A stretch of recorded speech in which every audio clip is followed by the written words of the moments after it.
मेरी पीढ़ियाँ कांग्रेस के साथ गुजर गई। मेरे दादाजी, मेरे पिताजी, मेरी बुआ शकुंतला जी और मैंने कांग्रेस का, मेरी पीढ़ियों ने पूरा साथ दिया। कांग्रेस के साथ हम डट के खड़े रहे। मैं उस कांग्रेस के पूरे परिवार का भी धन्यवाद करता हूं जिन लोगों के साथ मैं एक लंबे समय तक रहा। मैं विशेषकर सोनिया जी का भी धन्यवाद करना चाहूँगा, राहुल गांधी जी का भी धन्यवाद करना चाहूँगा, प्रियंका गांधी जी का भी धन्यवाद करना चाहूँगा कि उनका सानिध्य मुझे मिला और बहुत लंबे समय तक मैंने उनके साथ किया। मैं धन्यवाद करना चाहूँगा सलमान खुर्शीद साहब का भी, और जो लोग वहाँ पे पार्टी में रहे, मुकुल वासनिक साहब, जिन लोग, शिंदे साहब, उन लोगों ने मुझे बहुत सपोर्ट किया समय समय पर, के राजू साहब, उन सब का मैं धन्यवाद करता हूँ। परंतु ये भी एक वास्तविकता है कि एक 25 साल का साथ था और मैंने यहाँ पे हरिद्वार में, आप सबको मालूम है कि ये एक ज़माना था, चीफ साहब मेरे साथ में बैठे, मेरे बड़े भाई हैं, बहुत ही सम्मानित, ये समझ लिए कि ये भी देश की एक बहुत बड़ी फिगर थे। आज इनको जिस ढंग से दूर धूमिस करके यहाँ पे बिठा दिया गया है हमारे समाज से ला के, इसी प्रकार का षड्यंत्र यहाँ पे रचे जा रहे थे। और हम लोग जब भी यहाँ पे किसी मुकाम पे पहुँचने की बात आती थी, उस समय हमें यहाँ से नकार दिया जाता था। समय के साथ साथ आप लोगों ने देखा कि एक समय वो था जब कांग्रेस का यहाँ पे कोई आधार नहीं था, जनाधार नहीं था। 10-10 आदमियों को लेके हम पार्टी को उठा के घूमते रहे। पार्टी को हम यहाँ पे फर्श से अर्श पे लेके आए और पार्टी आज जिंदा हो गई। आज लोग बाग यहाँ पे 50 से 20-30 लोग टिकट मांगने वाले हो गए। ये एक निरंतर प्रयास था। बहुत से लोग हमारे समाज के 2002-2007 तक बसपा और सपा को नहीं छोड़ रहे थे। यहाँ 2007 तक कोई जीत नहीं पा रहा था। उसके बाद जब समय बदला, 2007 तक लड़ने के लिए कोई यहाँ पे कैंडिडेट नहीं मिलता था। चीफ साहब को हमने लड़ाना चाहा था, उस समय इन्होंने मना कर दिया था, बैठे हैं। कपिल साहब ने सिंबल वापस किया था, वो भी यहीं थे, अभी हमारे सामने थे, वो भी थे। हमारे समाज के सारे मोअज्जिज लोग यहाँ पे बैठे थे।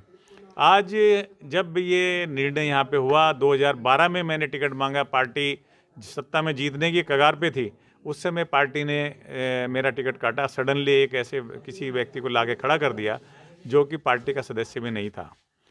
इसी प्रकार से 2017 में फिर मैंने कहा कि 10 साल हो गए मेरे को चुनाव लड़ना है, और मैं टिकट लेके जब आया तो वहाँ पे परिस्थितियाँ आप लोगों को पता है, मोदी की आंधी थी और एक रिबेल प्रत्याशी को सामने खड़ा किया गया। इसकी साजिश के तहत उस सीट को हराया गया था। निश्चित तौर पर सीट जीती हुई थी, जिसका प्रमाण आप लोगों ने 2019 में देखा कि सारी 59 सीटों में हारी हुई में सिर्फ हमारी सीट जीती थी। और लोकसभा का मुझे पार्टी ने प्रभारी बनाया था AICC की तरफ से। लोकसभा हरिद्वार को पूरे उत्तराखंड में कांग्रेस में सबसे ज़्यादा वोट यहाँ मिला था और यहाँ पे 4 विधायक सीट पे कांग्रेस जीती थी लोकसभा में। पूरे उत्तराखंड में सिर्फ 5 पे जीती थी। एक प्रीतम सिंह जी जीते थे, 4 यहाँ पे जीते थे, हमारे 3 विधायक और हमारी सीट। ये सब चीज़ें नकार दी गई। उनको दिखाई दे रहा था कि बार बार कि ये आदमी दलित की आवाज़ उठाता है, मुस्लिम की आवाज़ उठाता है, गरीब की आवाज़ उठाता है, किसान की आवाज़ उठाता है, नौजवान की आवाज़ उठाता है, ये मांग करता है कि किस प्रकार से रोज़गार मिलना चाहिए। मैंने बहुत बार यहाँ पे सोशल मीडिया के माध्यम से कहा कि लोगों को रोज़गार किस प्रकार से मिल सकता है। मैंने कहा कि किस प्रकार से यहाँ पे किसान की मदद की जा सकती है, किस प्रकार से जल, जंगल और ज़मीन से यहाँ पर रोज़गार पैदा किया जा सकता है, किस प्रकार से यहाँ विकास का मॉडल तैयार किया जा सकता है, कैसे हम इसको उत्तराखंड को आगे बढ़ा सकते हैं। ये सोच हमारे पास थी, वो इस बात को जानते थे। और ये एक हकीकत है, ये एक वास्तविकता है कि जब जब इस प्रकार की आवाज़ उठाने वाले और समाज को आगे बढ़ाने वाले व्यक्ति आगे आए हैं, हमारे साथ में धोखा हुआ है और हमें पीछे हटाने की कोशिश की गई है। आज 25 साल के अनथक प्रयास के बाद जब पार्टी इसी स्थिति में आ गई कि पार्टी जीत सकती है और हम लोग जीत सकते हैं, मैंने कहा कि आज मुझे कम से कम एक अच्छे माहौल में मुझे चुनाव लड़ा दीजिए। और मैं उम्मीद कर रहा था, मेरे सारे सर्वे मेरे फेवर में भी थे, जो मुझे पता लगा है। मुझे नहीं मालूम सर्वे वर्वे इन्होंने क्या बनाए, किस प्रकार से बनाए, क्या बनाया, परंतु ये एक वास्तविकता है, ये दिखा दिया था। प्रत्यक्ष को प्रमाण की आवश्यकता नहीं। लोकसभा में हमने अपनी विधानसभा को जिता के दिखाया था, 11,500 वोट बढ़े थे यहाँ पे। और ये एक हकीकत है कि दलित समाज ने मेरा हमेशा साथ दिया। जब 2007 में मेरे साथ लोग बाग छोड़ के चले गए, दलित समाज ने ठोक के वोट दिया। 13 से 13,500 वोट हमें मिले थे। दलित समाज का उसमें एक बहुत बड़ी भूमिका थी। पिछली बार भी दलित मुस्लिम ने ठोक के मेरे को वोट दिया और ये इस विधानसभा में आज तक जीतने वाले को सिर्फ पिछली बार 29,000 वोट मिले, नहीं तो 21,000 पे पिछली बार बना था, उससे भी ज़्यादा वोट मेरे को दिलवाए इस समाज ने। तो मैं दलित और मुस्लिम समाज का विशेषकर आभारी हूँ और हिंदू समाज के उन साथियों का भी आभारी हूँ जिन्होंने मुझे सपोर्ट उस समय किया। साथियों, मैं ये भी बता देना चाहता हूँ आप लोगों को कि जिस समय ये एहसास इन लोगों को हो गया, कुछ लोगों को, कि ये तो आवाज़ उठाने वाला व्यक्ति है, समाज की बात करेगा, यहाँ पे हरिद्वार की बात करेगा और ये प्लेन की भी बात कर सकता है यहाँ पे, क्योंकि ये वास्तविकता है कि प्लेन और मैदान में भेदभाव किया जा रहा है। यहाँ पे मैदान और पहाड़ के बीच भेदभाव किया जा रहा है। हमारे लोगों को अलग करने की कोशिश की जा रही है। यहाँ पे जो मैदान के लोग हैं उनको नकारा जा रहा है, उनके साथ दोगला व्यवहार किया जा रहा है। ये आवाज़ मैंने गैरसैंण में भी उठाई थी और वो लोग जानते थे, इसलिए ये लोग मेरे पीछे पड़े और इन लोगों ने मुझे पीछे करने की कोशिश की और मेरा टिकट काट दिया। जो टिकट सबसे पहले लिस्ट में आ जाना चाहिए था, उसको वे बाद में कहते रहे दूसरे में आएगा, इसमें आएगा। मेरे से बाद में बात हुई कल और दिल्ली में हाईकमान को गलत सूचना इन्फॉर्मेशन दी गई यहाँ के लोकल हाईकमान के द्वारा।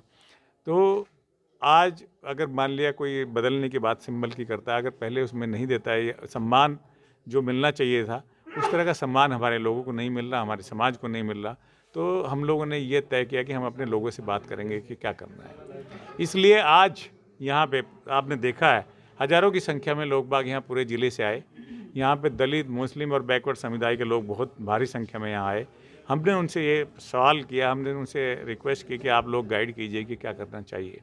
बहुत समय हो गया, एक लंबा अरसा बीत गया है कि हम लोगों ने एक पार्टी को साथ किया, जिस पार्टी को हम फर्श से अर्श पे लेके आए, और आज वो पार्टी हमारे साथ बार बार इस प्रकार का व्यवहार कर रही है। तो क्या है इसमें, आप लोगों का निर्णय क्या है, हमारा समाज क्या चाहता है, हमारे लोग क्या चाहते हैं।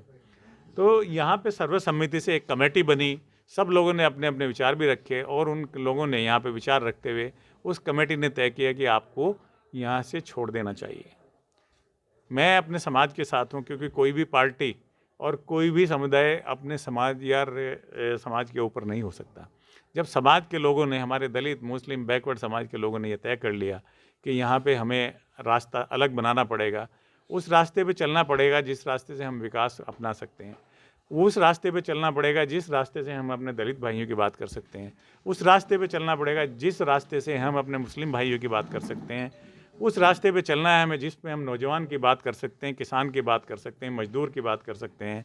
हम उस रास्ते पे चलेंगे जिसमें हम शिक्षा और चिकित्सा की बात कर सकते हैं। अगर हमें कहने की आज़ादी नहीं होगी, हम उस तरह के रास्ते पे चलना पसंद नहीं करेंगे। हमारे साथियों ने, हमारे बुजुर्गों ने, हमारे जो गाइड हैं, मीर सिंह जी बैठे हैं यहाँ पे, मेरे दोस्त, मेरे भाई प्रधान जी बैठे हैं यहाँ पे, गुड्डू प्रधान भेड़ी से गोबर से, भाई शहीद नियाजी बैठे हैं, मेरे साथी हैं हमारी पार्टी में।